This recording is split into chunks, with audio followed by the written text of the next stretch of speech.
திருச்சி கிழக்கில் வெற்றி பெறப் போவது யார்? சற்று முன் உளவுத்துறை வெளியிட்ட அதிர்ச்சி ரிப்போர்ட் பரபரக்கும் அரசியல் களம். அதாவது தமிழக சட்டமன்ற தேர்தலுக்கு இன்னும் ஒரு வாரம் கூட இல்லை. வரும் வியாழக்கிழமை தேர்தல் நடைபெற உள்ளது.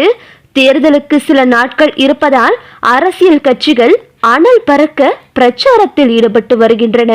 தமிழக சட்டமன்ற தேர்தலில் இந்த முறை 4 முனை போட்டி நிலவுகிறது. திமுக தலைமையிலான கூட்டணி, அதிமுக பாஜக கூட்டணி, விஜயின் தாவேகா, நாம் தமிழர் கட்சி என 4 முனை போட்டியும் நிலவி வருகிறது. இதில் விஜயும் நாம் தமிழர் கட்சியும் தனித்து போட்டியிடுகிறார்கள். விஜயின் வருகையால் இந்த தேர்தலில் என்ன மாதிரியான தாக்கம் ஏற்படும், அவர் பிரிக்க போகும் ஓட்டுக்கள் யாருடையது என்பது குறித்து அரசியல் விமர்சகர்களால் பெரும் விவாதமே நடத்தப்பட்டு வருகிறது. ஆளும் கட்சியாக உள்ள திமுக தனது சாதனைகளை பட்டியலிட்டு ஆட்சியை தக்க வைக்க தீவிர பிரச்சாரத்தில் ஈடுபட்டு வருகிறது. அதே நேரத்தில் அதிமுகவும் இழந்த ஆட்சியை மீட்க வியூகம் வகுத்து வருகிறது. விஜயும் தாவேக ஆட்சியை பிடிக்கும் என்று பேசி வருகிறார். கடுமையான போட்டி நிலவுவதால் இந்த முறை ஆட்சியை பிடிக்கப் போவது யார் என்ற எதிர்பார்ப்பு இந்திய அளவில் ஏற்பட்டுள்ளது. இதற்கிடையே பல்வேறு செய்தி நிறுவனங்களும் கருத்து கணிப்பு முடிவுகளை வெளியிட்டு வருகின்றன. இதில் பெரும்பாலான கருத்து கணிப்புகள் திமுக கூட்டணியே ஆட்சியை பிடிக்கும் என்று கூறியுள்ளன. இந்த நிலையில் இந்திய அரசியல் ஜனநாயக யுக்திகள் அமைப்பு நேற்று சட்டமன்ற தேர்தல் தொடர்பாக கருத்து கணிப்பை வெளியிட்டது. இதில் கூறப்பட்டுள்ளதாவது, தமிழக சட்டமன்ற தேர்தல் தொடர்பாக நாங்கள் கருத்து கணிப்புகளை நடத்தினோம். 4வது கட்ட ஆய்வில் 35,126 பேரிடம் நேரில் தரவுகள் சேகரிக்கப்பட்டன. இதில் தற்போதைய நிலவரப்படி திமுக தலைமையிலான கூட்டணியே மீண்டும் ஆட்சியை தக்க வைக்கும் என்று கூறியுள்ளது. 234 தொகுதிகளில் திமுக கூட்டணி 138 இடங்களை கைப்பற்றும் என்றும் திமுக வாக்கு சதவிகிதம் 39.80 இருக்கும் என்றும் அறிவிக்கப்பட்டுள்ளது. மேலும் அதிமுக கூட்டணி 70 இடங்கள் வரை வெற்றி பெற வாய்ப்புள்ளது. அதிமுக தலைமையிலான கூட்டணி 33% வாக்குகளை பெறும். விஜயின் தாவேகா இந்த தேர்தலில் பெரிய தாக்கத்தை ஏற்படுத்தினாலும் ஆனால் அந்த கட்சி கிட்டத்தட்ட 3வது இடத்தை பிடித்துள்ளது. எனினும் தாவேகா எத்தனை தொகுதிகளில் வெல்லும் என்பதை கணிக்க முடியவில்லை. சீமானின் நாம் தமிழர் கட்சிக்கு 8.42% ஆதரவு உள்ளது என்றும் தெரிவிக்கப்பட்டுள்ளது. தற்போது வரை வெளியான கருத்து கணிப்பு முடிவுகளை வைத்து பார்க்கும்போது தமிழக அரசியலில் முதல் முறையாக தேர்தல் களத்தை காணும் நடிகர் விஜயின் தமிழக வெற்றி கழகம் முதல் ஆட்டத்திலேயே கணிசமான வாக்குகளை பிரிக்கும் என்று தெரிகிறது. ஆனால் அவரால் வெற்றியை பெற முடியாது. வெறுமன வாக்குகளை பிரிப்பார் என்பதே கருத்து கணிப்புகளின் முடிவுகள் மூலம் தெரிய வந்துள்ளது. இது ஒரு புறம் இருக்க, தற்போது விஜய் வேட்பாளராக நிற்கக்கூடிய திருச்சி கிழக்கில் யார் வெற்றி பெற போவது என்ற ஒரு எதிர்பார்ப்பு அனைவர் மத்தியிலும் எழுந்துள்ளது. அதற்கான கருத்து கணிப்புகளையும் உளவுத்துறை வெளியிட்டுள்ளதாக தகவல்கள் வெளிவந்துள்ளது. அதாவது 2008 நடைபெற்ற தொகுதி மறுசீரமைப்பை ஏற்றுக்கொண்டு பெயர் எல்லைகள் மற்றும் பகுதிகளை மாற்றியமைத்துக் கொண்ட பேரவை தொகுதிகள் தான் திருச்சி கிழக்கு சட்டப்பேரவை தொகுதி. தனது அடையாள சின்னமாக மலைக்கோட்டையை ஏற்றுக்கொண்டுள்ளது. மலைக்கோட்டை உச்சிப்பிள்ளையார் கோவில், நர்த்தர் ஷா பள்ளிவாசல், தூய வளனார் ஆலயம் உள்ளிட்ட முக்கிய வழிபாட்டு தலங்கள் மற்றும் நாள்தோறும் லட்சக்கணக்கானோர் வந்து செல்லும் சத்திர பேருந்து நிலையம், காந்தி சந்தை, பெரிய கடை வீதி, நேதாஜி சுபாஷ் சந்திர போஸ் உள்ளிட்டவை இந்த தொகுதியில் தான் இடம்பெற்றுள்ளன.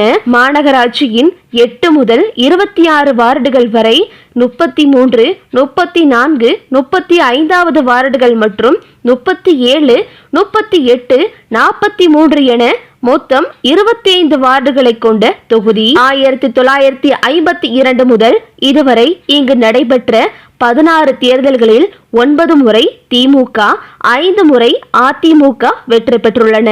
கடந்த 2011ஆம் ஆண்டு நடைபெற்ற தேர்தலில் அதிமுகவை சேர்ந்த ஆர் மனோகரன் வெற்றி பெற்று அரசு கொறடாவாக பதவியேற்றார்.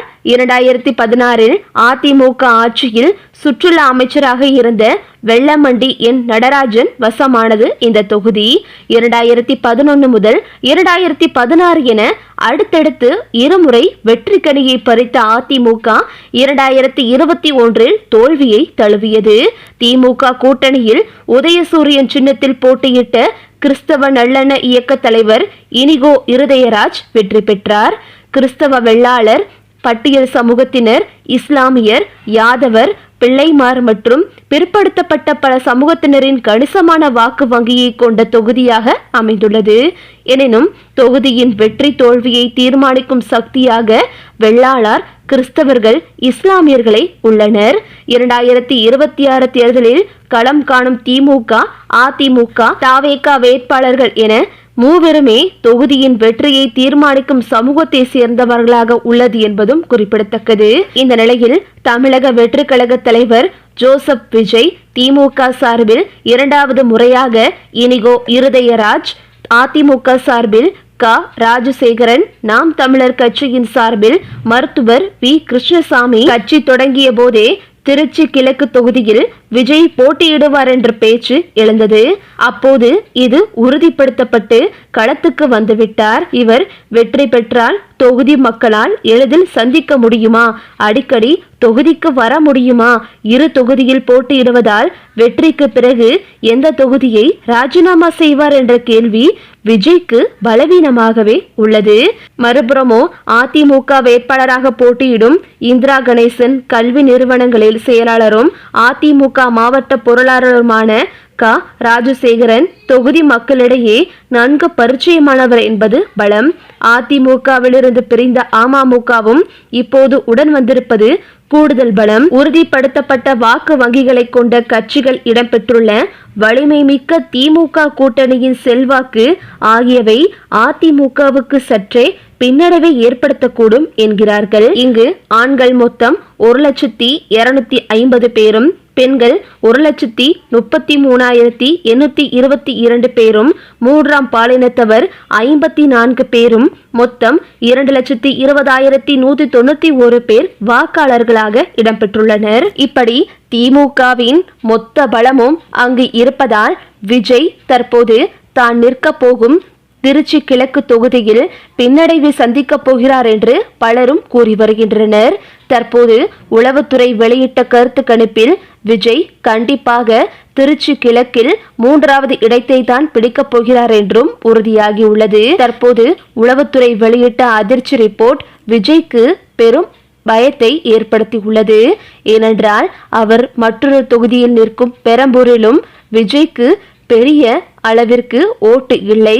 இந்த நிலையில் திருச்சி கிழக்கிலும் விஜய் தோர்த்துவிட்டால் விஜயின் அடுத்த கட்ட அரசியல் நகர்வு எப்படி இருக்கும் என்று தற்போது தவேகவினரிடையே பெரும் பயத்தை ஏற்படுத்தியுள்ளது. ஆக மொத்தத்தில் திருச்சி கிழக்கிலும் திமுக தான் வெற்றி கொடியை நாட்டி உள்ளது என்று தற்போது உளவுத்துறையின் ரிப்போர்ட் மற்ற எதிர்க்கட்சிகளுக்கு பேரதிர்ச்சியை ஏற்படுத்தி உள்ளது. ஓகே விவோஸ், இதை பத்தி நீங்க என்ன நினைக்கிறீங்க அப்படின்னு சொல்லிட்டு உங்களுடைய கருத்துக்களை கமெண்ட்ல தெரிவிங்க. இந்த வீடியோ உங்களுக்கு பிடிச்சிருந்தா லைக் பண்ணுங்க, ஷேர் பண்ணுங்க, மறக்காம நம்ம சேனலை சப்ஸ்கிரைப் பண்ணிக்கங்க. தேங்க்ஸ் ஃபார் வாட்சிங்.